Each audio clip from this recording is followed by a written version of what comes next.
I was taking him to his workout. He had a workout at Union County, so they only had 9 people. Oh, So wow. I had a pair of sneakers in the car, and the coach was like, "Well, you got sneakers?" I'm like, "Yeah." He said, "You play?" I said, "Nah, I'm okay." I went and played. I played with them. I was better than half the team. So he was like, "Well, where you go to school at?" I'm like, "I just graduated high school. I'm not in school right now." And he was like, "Well, you need to come here." Long story short, went there, averaged like 14 points and like 7 rebounds, and then I end up going to Rutgers North from 92 to 96. Played there, Okay. played against, all the guys we grew up with, Old Coop, Ad Madison, and all those guys while they was at Jersey City. So, Yeah. that's when the NJAC was a monster, man. You had What's the competition in that? you had Rowan Yeah. bringing in 4 and 5 Division I transfers. Man, they had a machine going at Rowan. Jersey City Yeah. was good. Trenton State, William Patterson. It was a dogfight every night unless you played Rutgers Camden, and you didn't want to end up on ESPN for all the wrong reasons because they had the longest losing streak Oh, in yeah, yeah, college, yeah, in college basketball at that point, yeah. all That's what levels. yeah, like 99 games or something. Yeah, it was something like That's that, bro. They had an ESPN table set up on the so when side, they so won. so when they won a game, I do so you remember went seeing that. them on TV. There was Yeah, nobody in the practices. I do yeah, remember seeing yeah. They that. had an ESPN special going, so it was pretty cool. Yeah, yeah, yeah.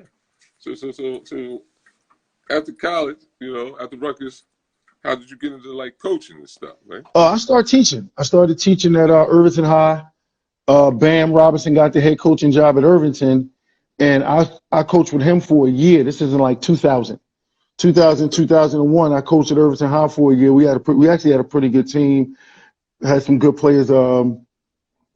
Shelton little brother Reese Colwell was with us. A kid named Jarrell Okay. Wilburn, James Phillips. We actually had some pretty good kids, man, with us that did some good stuff for us.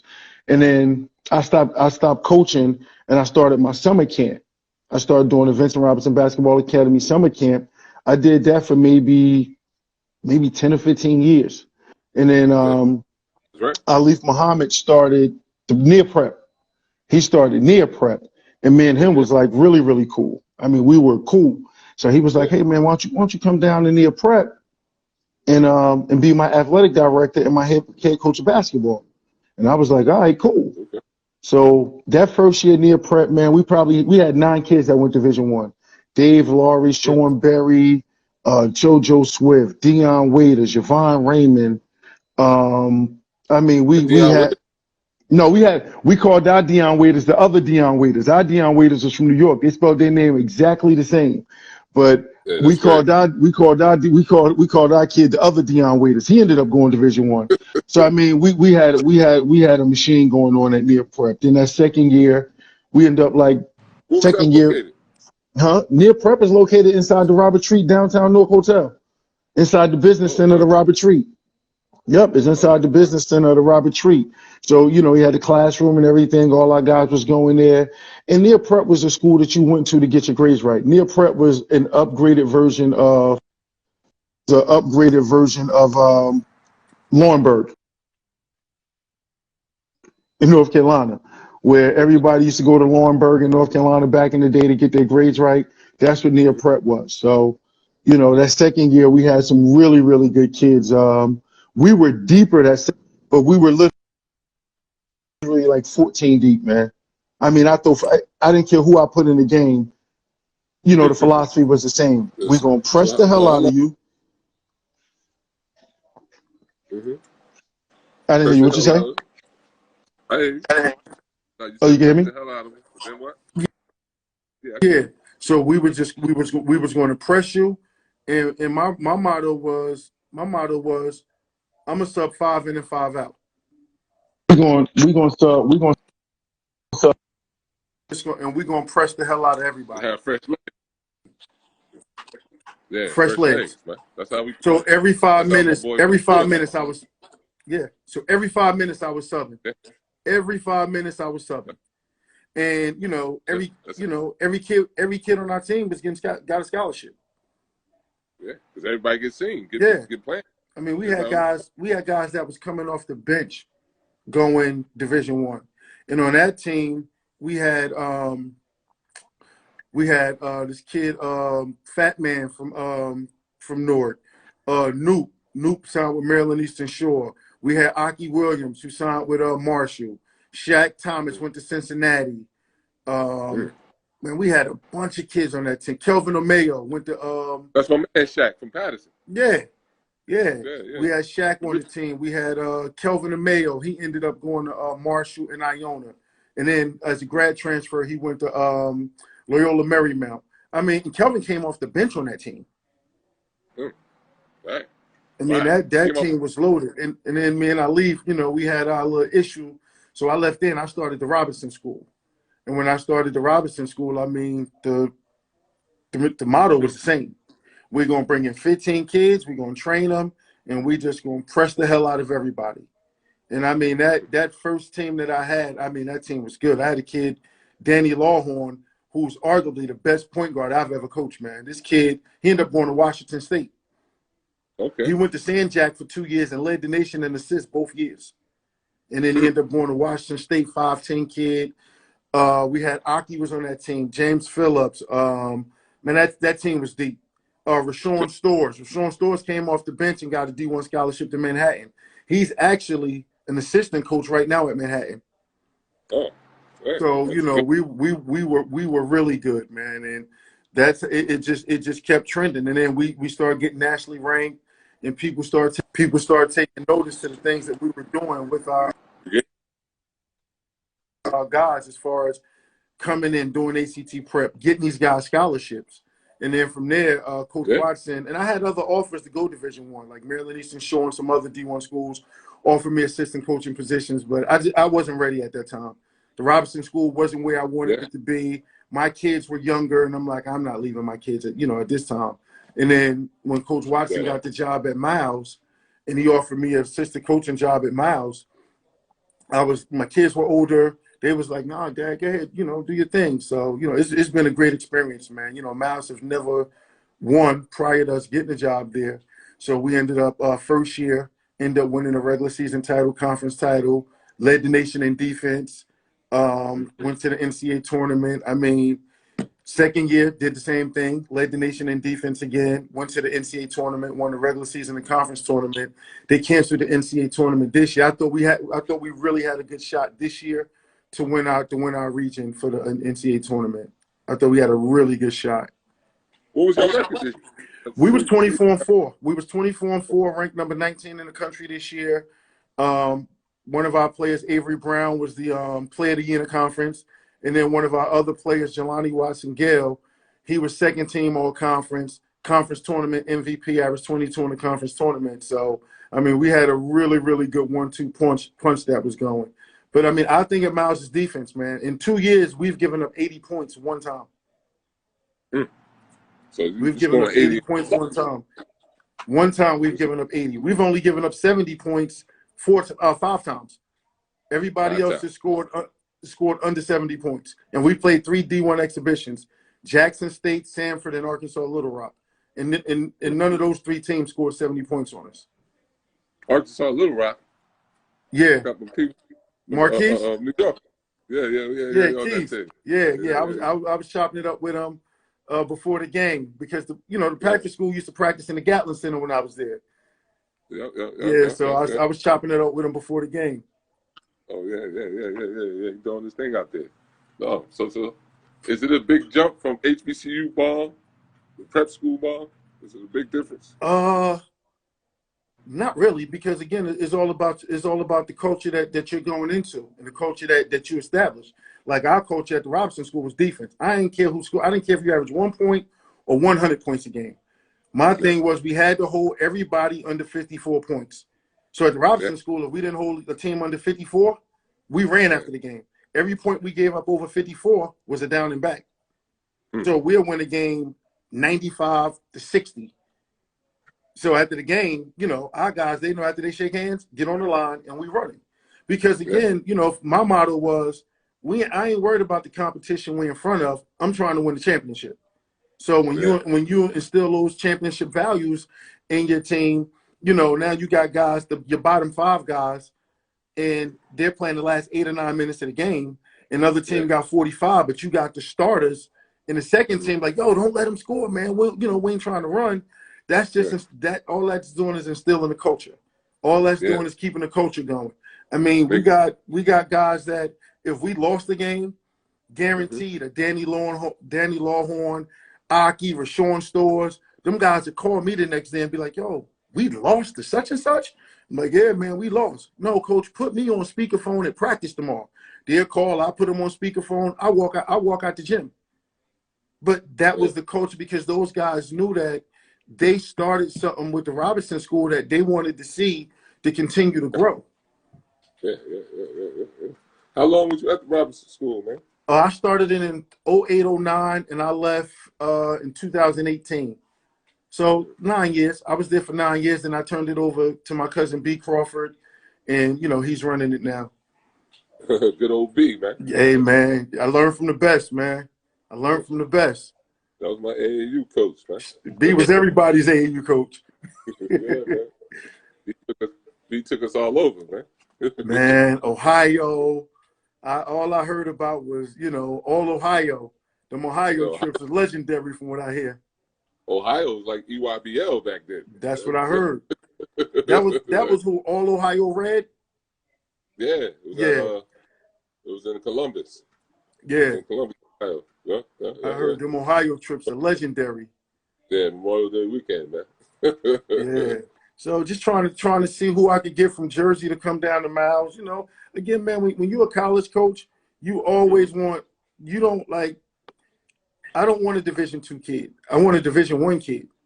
So you always recruit a level higher.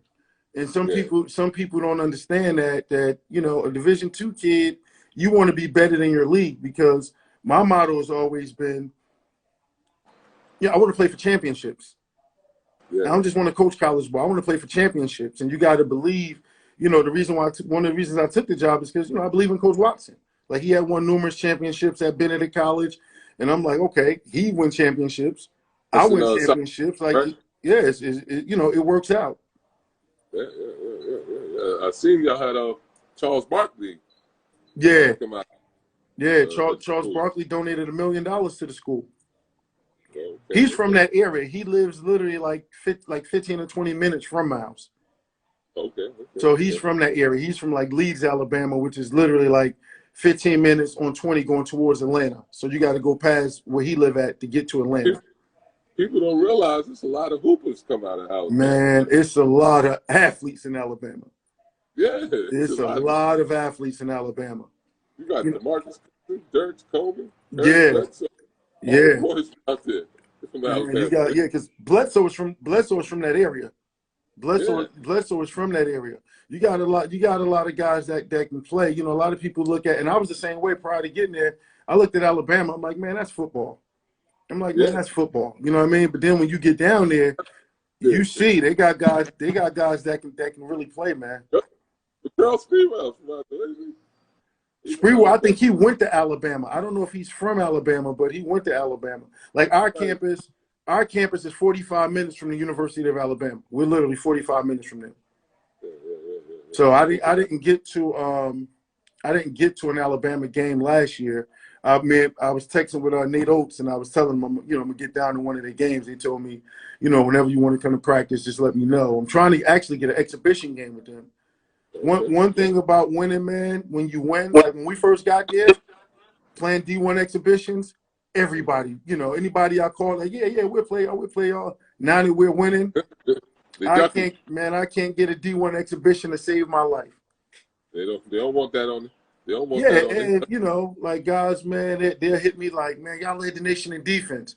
Like, no, we ain't gonna pay y'all to come in and give us a game. And again, I understand the bigger picture. Like, if you're a small D1 school, it's not worth it to play us. Yeah. Like, you're gonna give me, like, I'm not gonna give you $5,000 to come in and beat me. Because that doesn't help my recruiting and it doesn't help my program. So I totally understand, that part of the when you're trying to get an exhibition game. So I don't take it personal, man. I think that's just a staplement of the program where we started and then where we are now. So I'm hoping that we have We have 6 of Frank our top 9 guys coming back next year.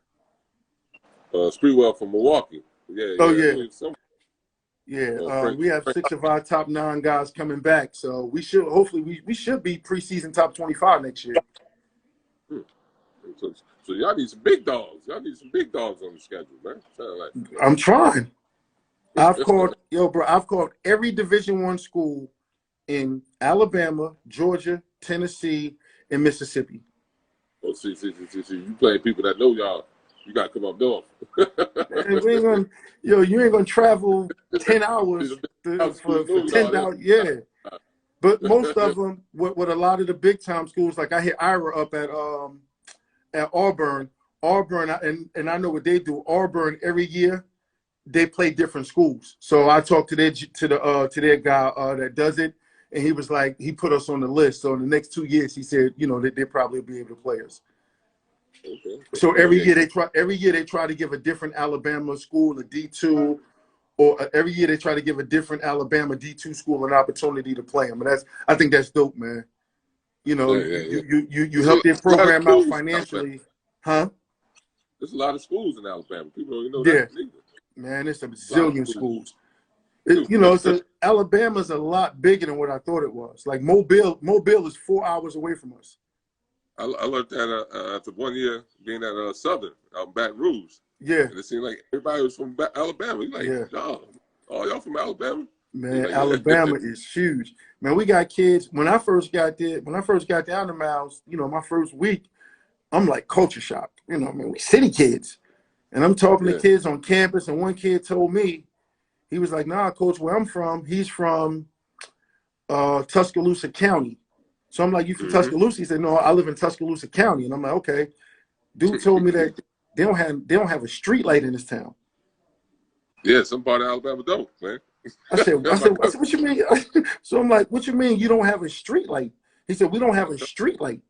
He said that the only streets that are paved is the main street in town. Main road. Yeah. He said the main road is the only road that's paved. He said everything else is like dirt roads. But kid live on a farm. He said he live on the farm and that type of stuff. So, being a city kid, man, just going down there, it teaches you how to slow down.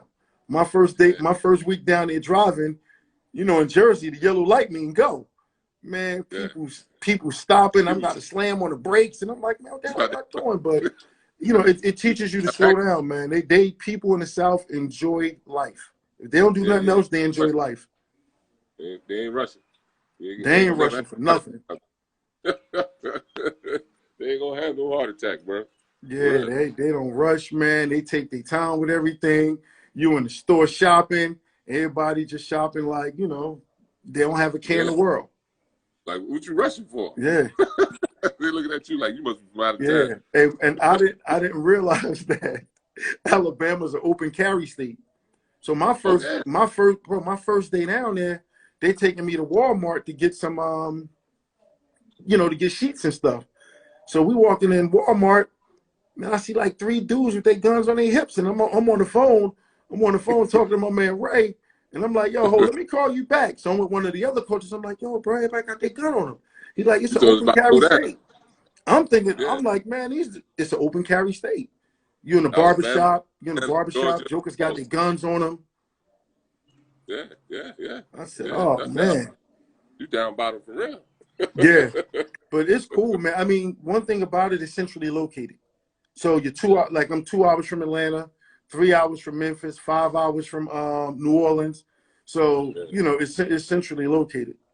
You right in the middle of all down south spots, down bottom spots. People don't really come to.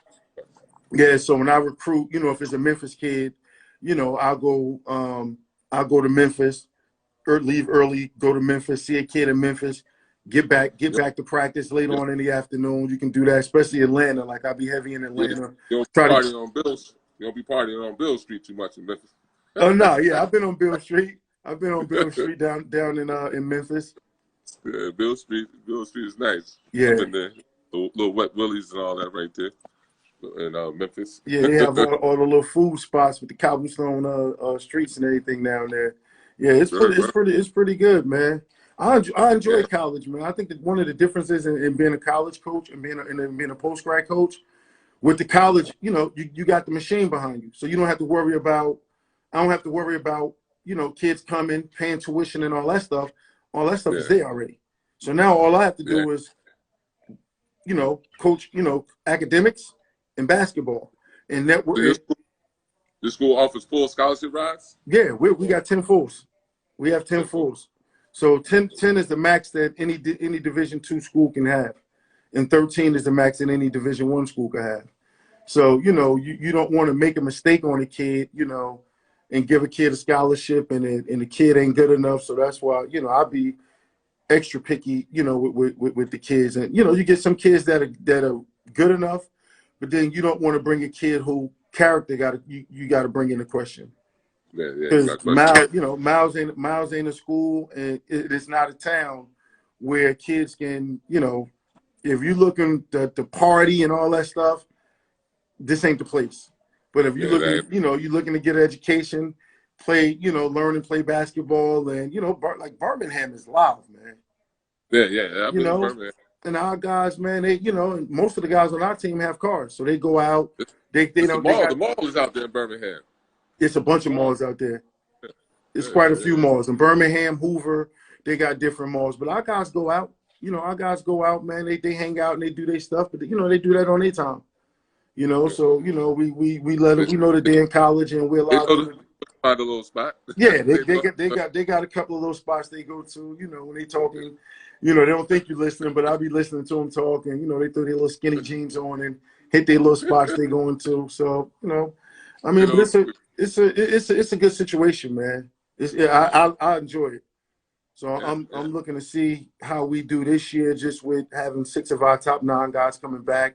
So the coach is set. Now you're just trying to find pieces to put in there to challenge those guys for starting positions, and guys who can come in and, you know, and help the program and take you to that next level. But I really thought that we had an opportunity this year. I really thought we had an opportunity to win our region, man, with to win our region in the NCAA tournament. So what do you think about the big timers talk about in HBCU colleges, the hoop, and how big is that? All it takes is one. It's going to take one kid just to even have that dialogue is a blessing in itself. The problem with mainstream America, AAU coaches and all that, most AAU coaches are not going to send a kid to a HBCU, because they're looking at their bigger picture. So if you're an EYBL guy, you got to send guys high major to mid major because you're trying to keep that deal. So listen, I understand that part. Those ain't the kids I'm talking about. Your top 100 kids, I'm not talking about them. But that kid that's 150 to 300, that's the kid that can go to the HBCU and do extremely well. And shine, correct. I ain't talking your top 100 kids, and you're doing like, and I would love to have one, but I'm realistic. You're doing that kid a disservice if that kid, you know, if that kid comes to a D1 HBCU. Would I love for it to happen? Absolutely, because it opens the doors up. But I know, you know, the chances of that happening, you probably got a better chance of hitting the Mega Millions than, you know, than that happened. Well, what if a coach did get to HBCU? now, that's right. Now you got something different going on. But my thing is, that kid that's ranked 150 to 300, those the kids I want to target. Those like, kids are shining.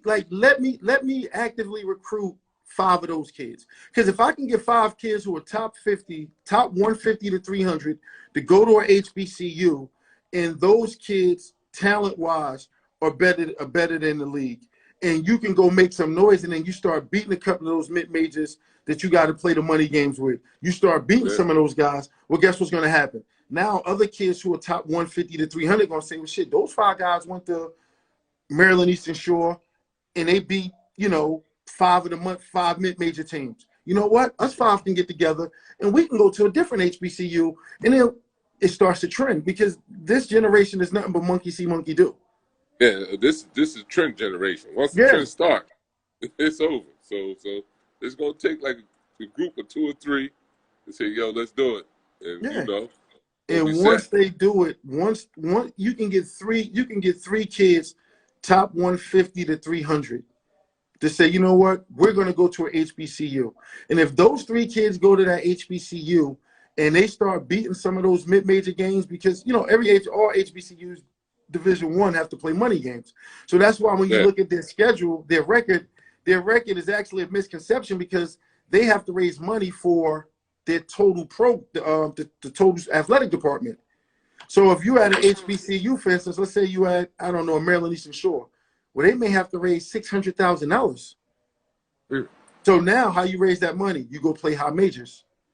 A high major give you $95,000 to come in, you know, take the butt kicking and play.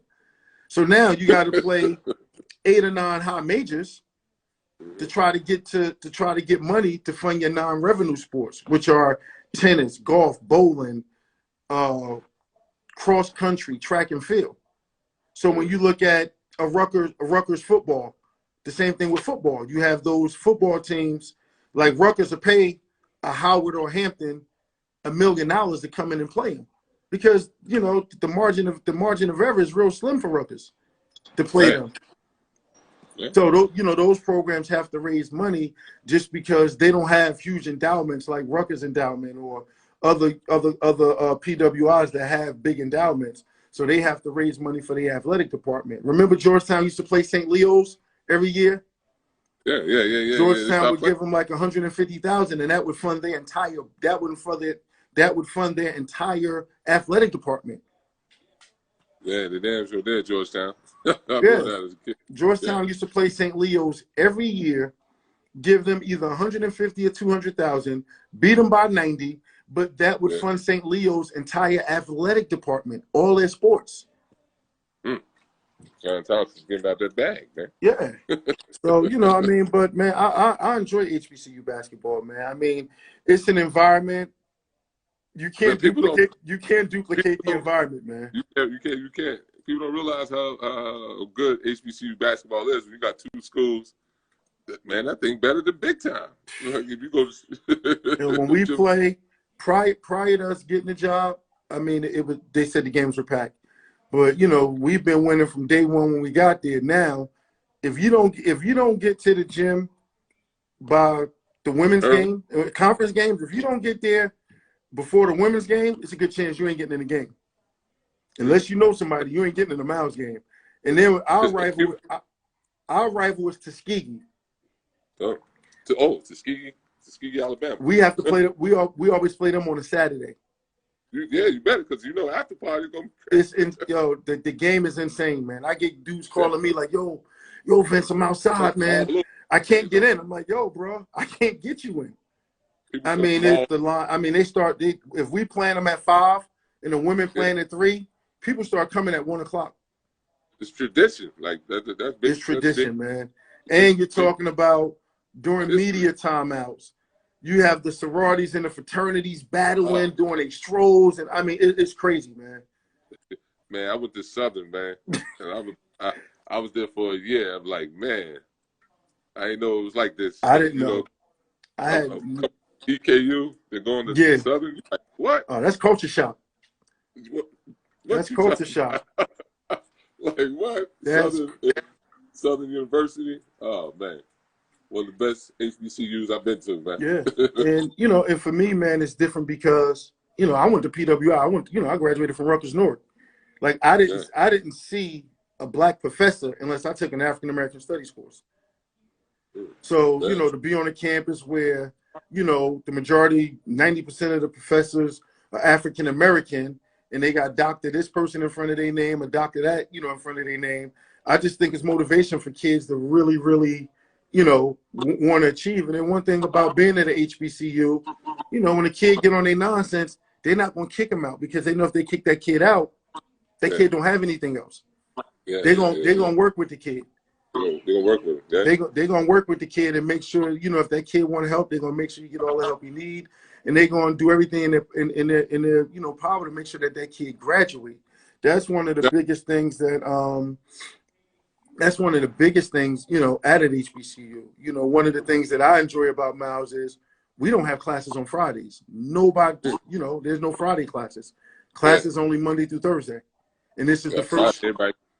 Yeah, last year was the first year that we went to it, and I mean, it's a hit with everybody. The professors, everybody enjoys it. Nobody won't get up on Friday to go to class. And who you telling?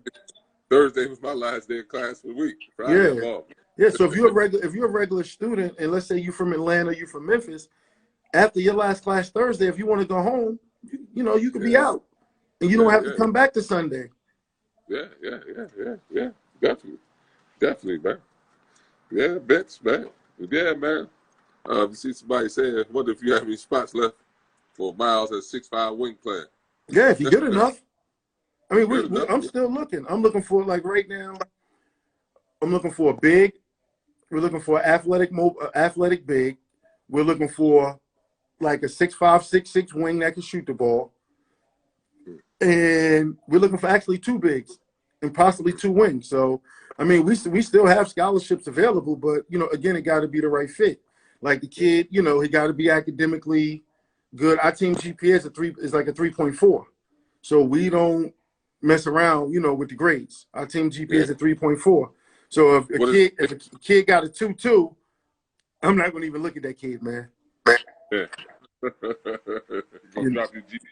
Yeah, we won what's called the Commissioner's Cup. They get a commission. I wouldn't have made the team, man. Huh? Yeah, we won the Commissioner's Cup for the conference 2 years in a row, and they get a Commissioner's Cup to the team in each sport that has the best GPA. So we won the Commissioner's Cup as men's basketball, but we won it overall for our school as well. I posted that yesterday. Yeah.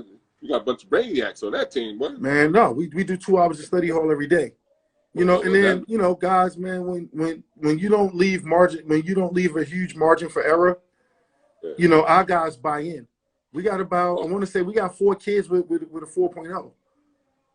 11 of our 13 guys have over a 3.0, and the other 2 was at 2.7 and a 2.8. So you're saying you have study hall for 2 hours? Every day, Monday through Thursday. High school kid can't do 30 minutes, man.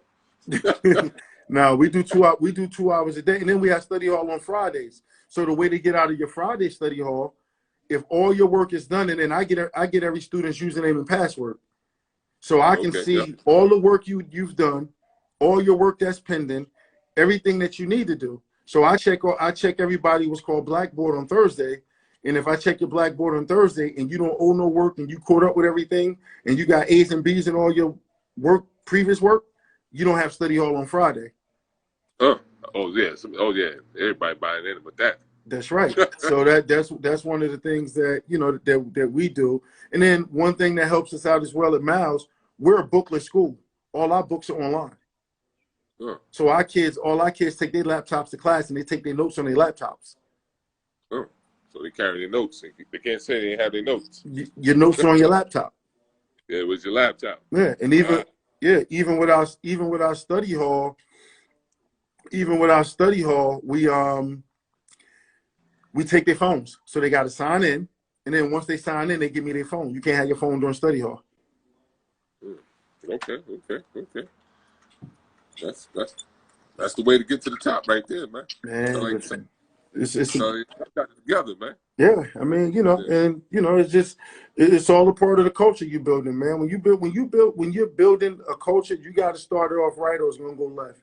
Like you can't have kids who don't buy into the we. If those kids are me kids, they're gonna start whispering other kids who ain't strong-minded going to start, oh man, this some BS, blah blah. We don't have that. Yeah, all our guys, man, our captains, they police the team, and everybody shows up on everything. We have accountability. If you're not going to be on time for something, you have to let us know. If you ain't on time and you didn't let us know, you ain't participating. You can't even come in the gym, whether it's weight room, whether it's film, whether it's anything. So if they don't call or late, they can't participate. Nah, you can't even come in the gym. For that day? It all depends on what days. What coach it all depends on what coach trying to turn my hold on. There it is. It all depends on what coach our coach feel. It could be for that day. It could be for a month, or you can be kicked off the team. Like again, we run a we run a tight ship, man. You had to let any players go since you've been on the team? Huh? You let any players go since you've been on the team for being late and stuff like that? They let themselves go. They let themselves go. They pretty much know when they're done. I mean, again, it's all about accountability. Yeah. Like we call it ability, respectability, accountability, responsibility, trustability. Like if you can't be on time, like every kid profess that they love basketball. Right. If you don't have enough in you to kids don't pick up the phone and call. All our guys text. If you don't have enough in you to text, hey, Coach V, I'm gonna be late for weight room because because I got to meet with a professor. If you don't feel like you owe yourself that, not me as a coach, if you don't feel like you owe yourself and your teammates that, then why be a part of it? Yeah, you're wasting people's time. You're in the way. Wasting people's time, and then you want somebody to invest whatever this, like our school costs $22,000. You want us to invest $22,000 in you, but you're not going to do what we asked for you to do. So what you want to do is you want the scholarship, but you want to question the manner in which we give you the scholarship and the things we ask you to do. That don't work with us. You want the scholarship and be in control. Yeah, that don't work. That don't work for us. Now it may work for other places, and when you have success with what you do, you're not going to allow anyone to change your success. Nah, you're going to stick to the script, man. Yeah, because for me, the end result is winning. It's like scientists in the laboratory. You ain't going to change the formula. That's right. and I tell our players all the time, man. I'm like, yo, I hate losing more than I love winning. Right. And like we've never been blown out. Like we lost 4 games this year, but we lost 4 games by 12 points.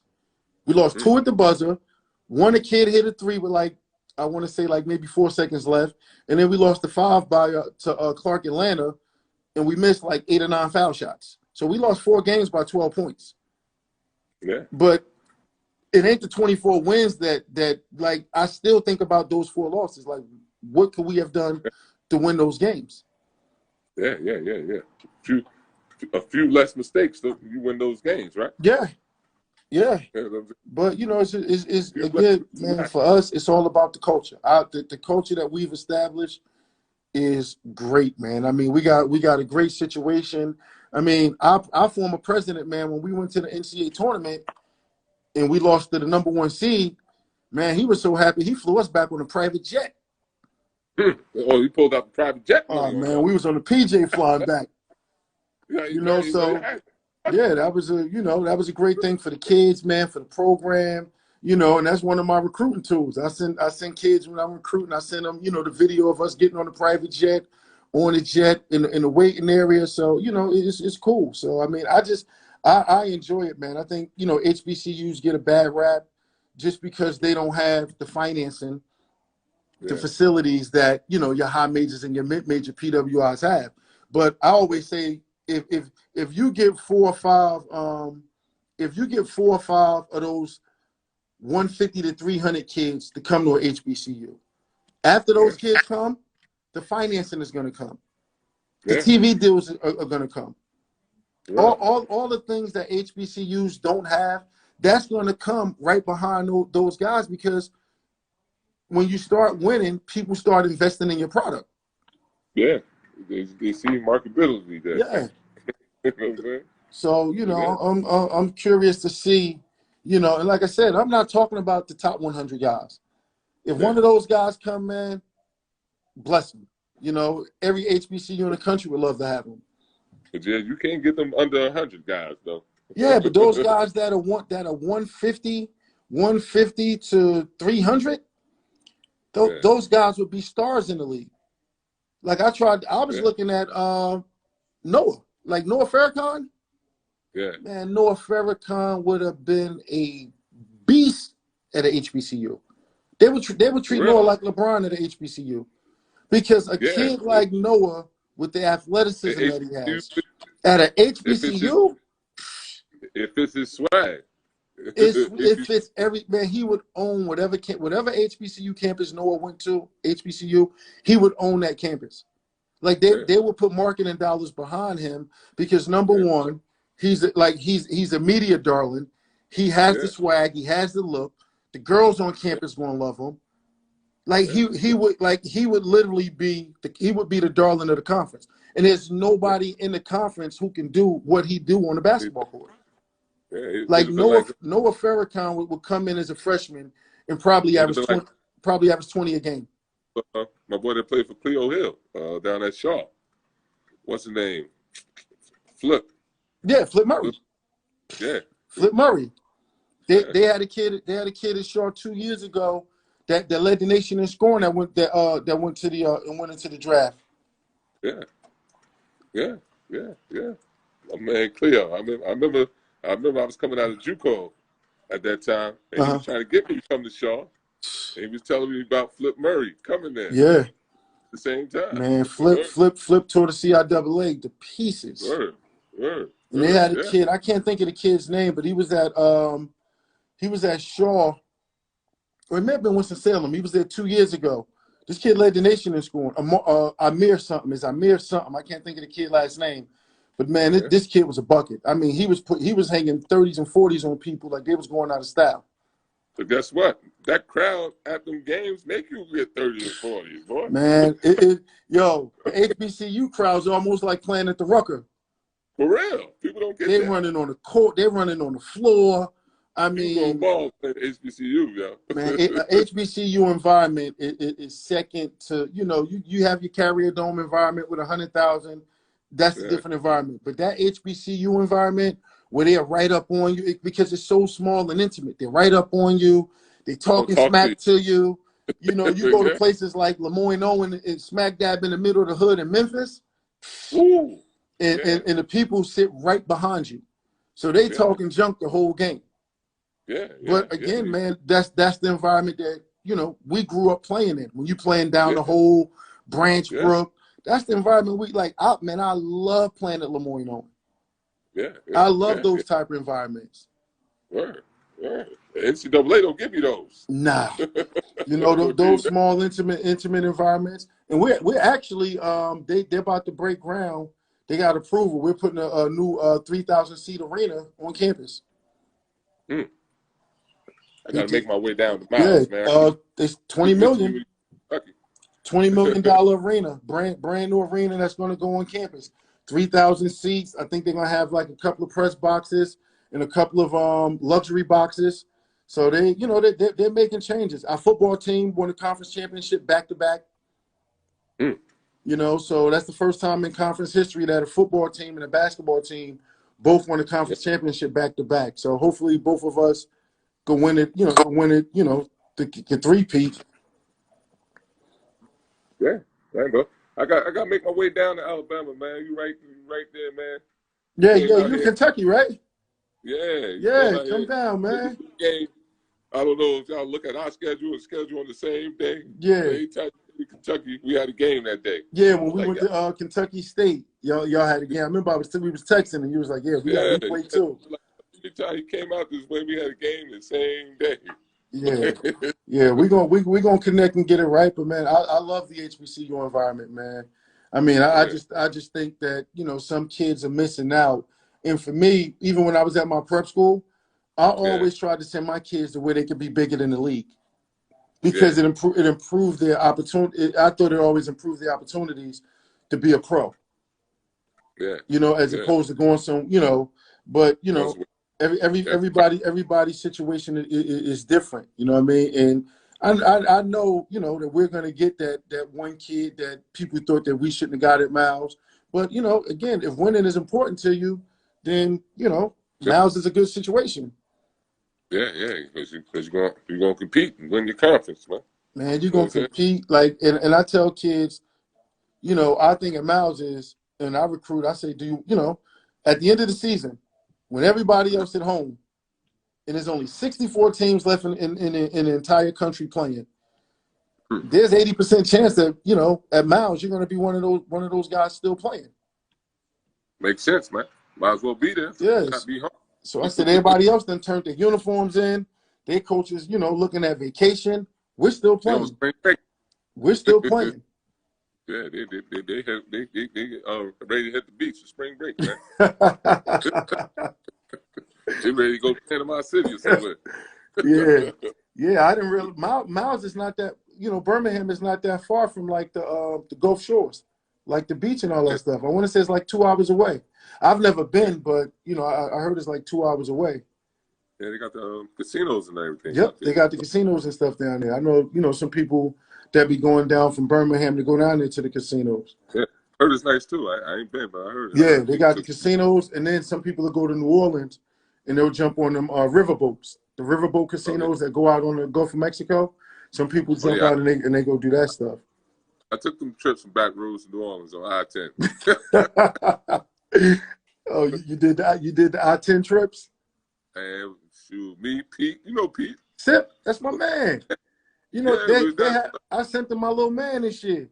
He didn't want to go D2, so I sent him with him. I think he was like their second lead scorer. Kid Day, kid from Jersey. Me and Pete was down there having a ball, man. Oh, you was down there when Sip was down there? Yeah. Oh, man. I don't even want to know, man. I don't even want to know. Yes, it was the best. The funny thing about HBCU, I got Shaq. He went to LSU, right? In Baton Rouge. But guess what? They say Shaq went to LSU for class. Shaq was. But at night, Shaq was staying at Southern University. Word. They like Shaq wasn't on campus at LSU. I ain't mad at him. So, I'm not mad at Shaq. Like you thought Shaq went to Southern, he was there so much. You're like, wow. Yeah, people tell you that. I'm telling you, man. If you get an opportunity this year, come to one of our football games. Oh yeah, it's incredible, man. I thought you know football was good in Jersey. HBCU football is different, man. It ain't even about the game. It's about the show, the tailgating, and the band. Ooh, don't talk about no bands. It's about the band. The baddest band in the land. Oh man, them bands, man, when they be battling, and then at the end of the game, when the bands are marching out of the stadium. Oh man, it's incredible, man. I mean, I just, you know, like I said, I went to Rutgers. We don't have HBCUs in Jersey. Yeah. You know, one of the things I did with all my kids, you know, I had all my kids go to HBCUs for undergrad. Then for their masters, you know, they went to PWIs. But HBCUs, man, I mean, it gives you a great experience, man. And to be a kid from, you know, the inner city, to go to HBCU and you see professors, and then everybody's just so welcoming.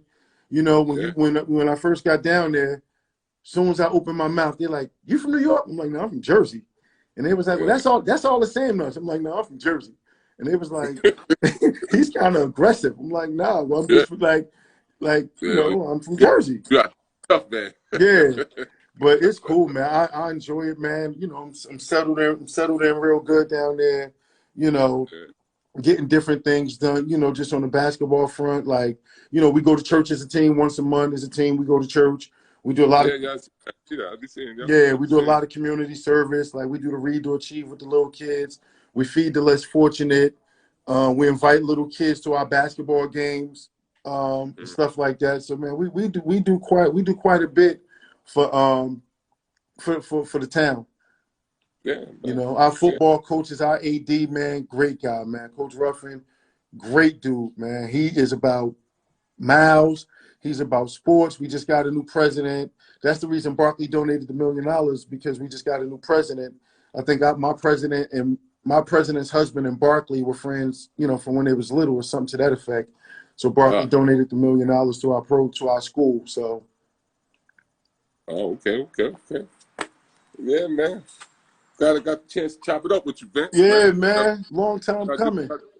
Yeah, man. We gotta do it. We gotta do it again, man. Okay, let's do it again, man.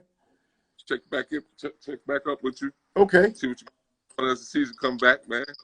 You take us through a little practice or something, man. All right, that's a bet. You know what I'm saying? Let them see that HBCU experience out there in Yeah, Alabama. I'm gonna have to go live with our first home football game, just so people could. This is my first time ever going live. I've never went live in my life before, bro. Ever. I'm glad that talk for the first time. I've never went live before. You see, I had trouble getting on. I didn't know what to do. So yeah, but I'm gonna go live. Or I'm gonna have one of my players go live and tag me in it, so that I can post the atmosphere at one of our football games. I mean, it's incredible, man. Incredible. The game started 3, it's over by 6. Nobody leaves until 11 or 12 o'clock at night. The band is out there still playing. Music is playing. The tailgate. Band ain't going nowhere. Man, yeah. They about to park a lot up. Yeah, man. All right. Well, I know you got another session with Shad, right? I got Sue coming up next. Big Sue? Yeah, Big Sue. Then I got Shad coming up. All right, I'm gonna log in for that and watch it. All right, bro. All right, that's a bet, man. Appreciate you, bro. All right, I'll hit you later. Okay, cool. All right. Later.